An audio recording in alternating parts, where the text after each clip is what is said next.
ماہ مبارک رمضان جس کے بارے میں خود ختم مرتبت نے وہ جو خطبہ شعبانیہ بڑا مشہور کہ اس کے بارے میں فرمایا کہ اگر یہ تم جان لو کہ واقعاً ماہ مبارک رمضان کی کیا قدر کیا قیمت ہے تو تم چاہو کہ سارا سال ہی رمضان رہے۔ اور روایات میں ہم نے دیکھا کہ رسول پاک ختم مرتبہ اہل بیت علیہم السلام صحابہ اکرام کے بارے میں سنا کہ وہ رمضان کے آنے سے 6 مہینے پہلے اس کے انتظار میں ہوتے تھے، اور جب رمضان گزر جاتا تھا تو 6 مہینے ایسے لگتا وہ کیفیت جو ہے وہ طاری رہتی تھی۔ تو گویا ماہ مبارک رمضان ایک ایسا مہینہ ہے کہ یہ مطلوب بھی یہی ہے، اسلام بھی یہی چاہتا ہے کہ سارا سال اس کیفیت میں آدمی رہے جو ماہ رمضان میں جو روحانیت حاصل ہوئی ہے۔ وہ روحانیت کیا ہوتی ہے آپ کے خیال سے، اور وہ کیسے پھر سارا ماہ برقرار رہتی ہے؟ تو انڈیویجولی انفرادی طور پر اور اجتماعی طور پر فائدہ رہتا ہے معاشرے کو۔ دیکھیے میں نے روایات میں پڑھا کہ ایک نماز دوسری نماز تک کے درمیان گناہوں کا کفارہ ہے، ایک جمعہ دوسرے جمعے کے درمیان تک گناہوں کا کفارہ ہے، واہ واہ واہ، ایک عید دوسری عید تک کے درمیان، اسی طرح ایک جو ہے ماہ رمضان دوسرے رمضان تک کے درمیان بھی۔ لیکن جو نماز کفارہ بنتی ہے وہ قائم کرنے والی ہے۔ جی جی جی، اگر تو وہ قائم کی ہے، صرف پڑھی نہیں ہے، کیونکہ اقیم الصلاۃ کا حکم ہے، اقرا الصلاۃ تو نہیں ہے کہ نماز پڑھو، ہم تو یہی کہتے ہیں نماز پڑھیں، لیکن حکم ہے نماز قائم کریں۔ وہ قیام صلاۃ وہ ہے جو مولا حسین کو رسول خدا نے چھوٹی عمر میں کھڑے کر کے بتایا یوں قائم کرنی ہے، اور یہ پھر تمہیں برائیوں کے قریب نہیں جانے دے گی، اور یہ پھر تمہیں کسی کے آگے ظالم کے آگے جھکنے بھی نہیں دے گی۔ اور پھر دنیا نے دیکھا کہ مولا حسین نے اس نماز کو ایسا قائم کیا کہ کربلا کی سرزمین تک پھر کسی ظالم کے آگے وہ سر جھکا نہیں ہے۔ وہ جھکتا تھا تو صرف مالک لم یزل کے آگے، وہ خدائے وحدہ لا شریک کی بارگاہ میں جھکتا تھا۔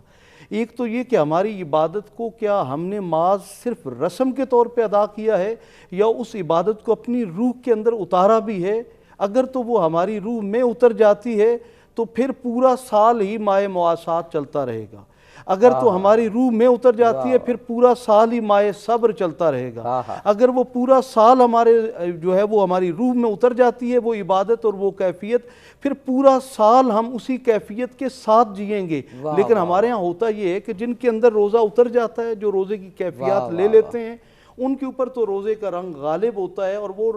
وہ چاہے چاند رات آ جاتی ہے تو وہ کہتے ہیں یہ شب جائزہ ہے، یہ تو اللہ تعالیٰ سے مزدوری وصول کرنے والی رات ہے، وہ اس رات بھی خدا کی بارگاہ میں حاضر ہوتے ہیں۔ یعنی جو ماہ رمضان میں جو کیفیت حاصل کی ہے وہ تو آخری رات میں اپنے پورے عروج پہ ہونی ہے، نہ کہ وہ سارا کچھ بھول جائیں۔ اور یہ بہت بہت اچھی بات کی جناب مولانا اسد رضا بخاری صاحب، بڑی خوبصورت بات حیدر علوی صاحب نے کر دی، یعنی اس کو فارمولے کی طرح آسان بنا کے انہوں نے پیش کر دیا کہ اگر ماہ مبارک رمضان کے مقاصد حاصل ہوئے ہیں تو پورا مہینہ پورا سال وہ جو ماہ مواسات یعنی لوگوں کی غم گساری وہ پورے سال جاری رہے گی۔ کوئی شخص مصیبت میں ہو انسان تڑپے گا اسی طرح جیسے رمضان میں جذبہ ہوتا ہے، صبر وہ پورا سال کرے گا، مختلف جو صبر کی کیفیتیں بیان ہوئی ہیں اس لحاظ سے۔ تو بڑی خوبصورت بات کر دی کہ پھر سارا سال وہ کیفیت رہنی چاہیے۔ یہ بات ساری خوبصورتی جو ہے یہ اٹھتی ہے اسی خطبے سے برآمد ہوتی ہے، اور معاشرہ جو ہے وہ فرد کو ٹھیک کریں تو معاشرہ تشکیل پاتا ہے۔ روزے کی نظر جو ہے نگاہ وہ سب سے پہلے فرد پر ہوتی ہے، پھر اس کے ذریعے سے جب تمام لوگ یہ پابندی شروع کر دیں، یعنی زبان کا روزہ، کانوں کا روزہ، آنکھوں کا روزہ، تو اس میں مشق میں ایک پہلو یہ بھی ہے کہ یہ 1-2 دن پر مشتمل نہیں ہے بلکہ پورا 1 مہینہ۔ تو اب جو انسان پورا 1 مہینہ اس تصور کے ساتھ گزارے گا کہ اس کے تمام اعضاء جو ہیں اعضاء و جوارح یہ سب کے سب روزے سے ہوں، اور اس میں توجہ دلانے میں کسی قسم کی کمی نہیں کی گئی معصومین کی طرف سے۔ نہج البلاغہ میں مولا علی کا ارشاد ہے کم من صائم لیس لہ من صیامہ الا الجوع والظما، کتنے روزہ دار ایسے ہیں جن کا روزہ صبح سے لے کر شام تک کی بھوک اور پیاس کے علاوہ کچھ نہیں ہوتا۔ وَكَم مِّن قَائِمٍ لَيْسَ لَهُ مِّن قِيَامِهِ إِلَّا السَّهْرُ وَالْأَنَا، اور کتنے شب زندہ دار ساری رات مصلی عبادت پہ کھڑے رہتے ہیں، ملتا کیا ہے؟ تھکاوٹ اور بے خوابی۔ تو اب اگر فلسفہ روزہ کو مد نظر رکھ کر کوئی آدمی روزہ رکھتا ہے اور پھر روزہ پورا 1 مہینہ اس طریقے سے چلتا ہے، تو یہ اس کی ایک ایسی تربیت ہوتی ہے جس میں وہ رنگ الہی میں رنگا جاتا ہے، اس پر رنگ توحید کیسے چڑھتا ہے، جو قبلہ ابھی بیان بھی فرما رہے تھے کہ رنگ توحید یعنی وہ مرضی الہی کے ماتحت زندگی کا قدم قدم مشیت الہی کے مطابق اپنی زندگی کا لمحہ لمحہ وہ صرف کرنے کا جب عادی ہو جائے تو یہ ہے محصول روزہ۔ بہت بہت بہت اور اگر یہ چیز نہ ہو تو روزے کا عرض کیا نا کہ مولا نے فرمایا کہ پھر روزہ اس کا کیا ہے، صبح سے لے کر شام تک کی بھوک اور پیاس، یہ اس کا روزہ ہے، تو اور کوئی اس کو حاصل نہیں ہوگا۔ بڑی خوبصورت آپ نے بات جناب حیدر علوی صاحب نے بھی اور آپ کی اس کی پوری وضاحت بہت ہی اچھی طریقے سے کی جناب مولانا منیر عالم ہزاروی صاحب۔ مجھے ایک روایت یاد آ رہی ہے اور اس سے بھی ہم یہ سمجھ سکتے ہیں کہ پھر ماہ رمضان کی تربیت کو کیسے حاصل کیا جائے۔ کہتے ہیں کہ ایک تو عام آدمیوں کا روزہ ہے، پھر خاص آدمیوں کا روزہ ہے، اور پھر بہت ہی خاص الخاص۔ عام آدمی کا روزہ یہ ہے کہ وہ کھاتا پیتا نہیں ہے، بظاہر جو ہے وہ جو مبتلات روزہ ہیں ان میں مبتلا وہ نہیں ہوتا، کھانا نہیں کھاتا، پانی نہیں پیتا۔ لیکن جو خاص لوگوں کا روزہ ہے کہ پھر ان کی آنکھ کا بھی روزہ ہوتا ہے، ان کے کان کا بھی روزہ ہوتا ہے، ان کے خیالات کا بھی روزہ ہوتا ہے، اور پھر خاص الخاص وہ لوگ جو اصل مطلوب ہے روزے کا کہ وہ ہر وقت اپنے آپ کو خدا کے حضور پاتے ہیں، ان سے غفلت دور ہو جاتی ہے، وہ جو بھی ایکٹ کر رہے ہوتے ہیں وہ یہ سوچ کے کر رہے ہوتے ہیں خدا دیکھ رہا ہے۔ تو یہ تو پھر خاص الخاص کے روزے کی یا کم از کم خاص لوگوں کے روزے کی کیفیت ہو تو باقی سال پھر فائدہ ہو سکتا ہے۔ میں سٹارٹ یہاں سے لینا چاہوں گا کہ دو عالم سے کرتی ہے بیگانہ دل کو عجب چیز ہے لذت آشنائی۔ واہ واہ واہ واہ۔ اصل میں بات یہ ہے کہ ہمارے کولیگز ساتھی علماء کرام کی گفتگو بہت خوبصورت پیرائے میں جاری ساری ہے۔ میں اتنا کہنا چاہوں گا کہ میں پہلے عرض کر چکا ہوں کہ نماز پڑھی جائے تو اس خیال اور اس سوچ سے پڑھی جائے کہ مجھے کسی کو نہیں دکھانا، مجھے اپنے رب کو راضی کرنا ہے۔ صحیح بات۔ اگر ہماری عبادات کے اندر بھی ریا اور دکھلاوا آئے گا تو پھر لذت آشنائی نہیں مل سکتی، صحیح بات، نماز کا لطف نہیں مل سکتا۔ اور پھر ماہ سیام چل رہا ہے، مثال کے طور پر اگر ہم سیام کی، صوم کی یا روزے کی کیفیت کو جاننا چاہیں تو کیا خداوند قدوس کا مقصود یا مطلوب بندے کو بھوکا یا پیاسا رکھنا؟ صحیح بات ہے، ایسا نہیں ہے۔ صحیح بات۔ یہ بات سمجھنے کی ضرورت ہے کہ کچھ لوگ، میں اپنی سابقہ گفتگو کی طرف جانا چاہوں گا کہ کچھ لوگ معاشرے کے اندر ایسے ہیں کہ جن کے گھر ہر روز بھوک، افلاس اور پیاس کا رقص ہوتا ہے، اور ان کے گھروں کے اندر درماندگی نے اپنے پنجے گاڑے ہوئے ہوتے ہیں۔ اگر روزہ رکھنے کے بعد اور خود کو بھوکا اور پیاسا رکھ لینے کے بعد اگر کسی بھوکے کے بارے میں میرے دل میں احساس نہیں پیدا ہوا، اور اگر پیاسے کی پیاس کی شدت نے مجھے تڑپایا نہیں ہے، تو یہ میں کہنا چاہوں گا کہ اگر نماز میں چاہتے ہو تو لذت آشنائی ڈھونڈو، اگر روزے میں چاہتے ہو تو لذت خدائی ڈھونڈو۔ وجہ کیا ہے؟ دنیا بھر کی عبادات، فلاں کا فلاں ملے گا، فلاں کا فلاں ملے گا، فلاں کا فلاں ملے گا، اس کا یہ اجر ہے، اس کا یہ اجر ہے۔ جب روزے کی باری آئی تو رب نے کہا تم سارے خاموش رہو، روزہ میرے لیے اور میں خود اس کی جزا، یا میں خود اس کی جزا دیتا ہوں۔ اب میں یہ کہنا چاہوں گا کہ روزے کے بدلے میں جنت علیحدہ مفہوم ہے۔ کیا روزے کے بدلے میں یہ نہیں کہا گیا کہ کل قیامت والے دن روزے داروں کے لیے صرف ایک دروازہ جنت کا مختص کر دیا گیا جسے باب الریان کہا جاتا ہے، جیسے آج کل تقریب میں وی آئی پی گیٹ ہوتے ہیں؟ جی، تو روزہ دار کے لیے قیامت والے دن ایک گیٹ باقاعدہ ہے اور آواز دی جائے گی کہاں کہاں ہیں روزے دار جنہوں نے روزہ رکھا ہے، اور وہ کھڑے ہوں گے۔ جب وہ روزے دار داخل ہو جائیں گے تو ان کا پروٹوکول یہ بھی ہوگا کہ روزہ دار وہاں سے داخل ہو جائے گا تو لازمی ہے جانا جنتی ہے، راستے سارے جنت جاتے، کوئی بھی داخل ہو جائے لیکن اس کے علاوہ کوئی اور داخل نہیں ہو سکتا۔ واہ، ہمیں بریک لینا ہے، بریک کے بعد پھر اس گفتگو کو جاری کرتے ہیں بریک کے بعد۔ رمضان ہے اللہ سے قربت کا مہینہ، برکت کا، سخاوت کا، محبت کا مہینہ، یہ ہے دعا کے ہر سو ہم مرحبا رمضان، مرحبا رمضان۔